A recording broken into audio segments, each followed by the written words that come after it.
Assalamualaikum warahmatullahi wabarakatuh. Perkenalkan, nama Cindy Laura Safik dengan NIM 20202031 kelas MI 2001. Di sini saya akan menjelaskan materi tentang algoritma dan struktur data. Manfaat dari belajarnya algoritma dan struktur data yaitu memperkuat cara berpikir kita untuk menyelesaikan suatu masalah, membantu otak agar berpikir panjang, memperkuat analisis ketika pembuatan suatu program, dan memperluas space berpikir. Yang kedua, kenapa kita harus belajar algoritma? Karena dari algoritma kita bisa belajar dari cara berpikir kita untuk menyelesaikan suatu masalah yang baik dan yang benar, terus membantu otak agar kita berpikir panjang, tidak berpikir pendek, dan memperkuat analisis kita untuk menyelesaikan suatu program atau suatu rencana. Apa saja sih yang harus kita siapkan untuk mempelajari dan memperdalam algoritma? Yang pertama, mempelajari perbedaan algoritma dan programan, karena programan adalah bahasa program dan sedangkan algoritma adalah pemrograman. Yang kedua, memahami konsep dasar algoritma dan programan. Dan yang ketiga, memahami istilah dasar dalam algoritma. Struktur algoritma ada 3, yaitu yang pertama, runtunan. Runtunan adalah instruksi-instruksi dalam algoritma. Yang kedua, ada pilihan, karena di algoritma ada 2 pilihan, yaitu untuk cara alternatifnya. Yang ketiga, ada pengulangan.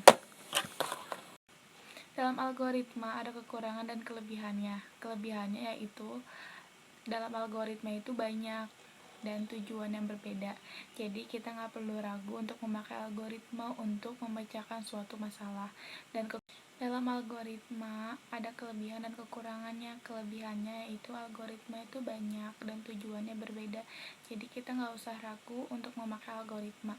Yang kedua, ada kekurangannya. Kekurangannya yaitu algoritma bersifat spesifik. Jadi tidak semua macam masalah bisa diselesaikan.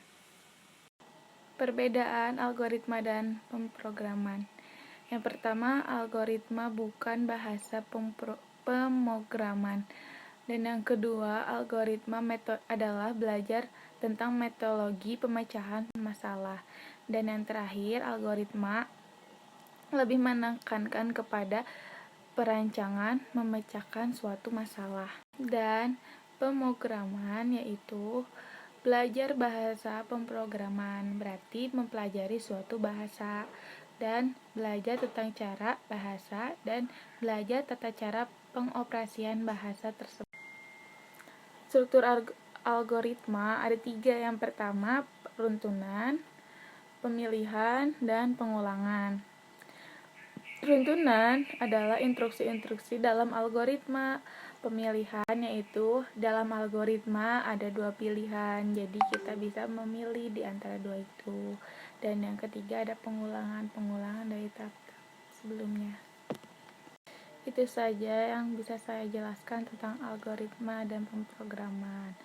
Mohon dimaafkan bila ada materi yang kurang jelas karena saya masih dalam bimbingan pembelajaran. Wassalamualaikum warahmatullahi wabarakatuh.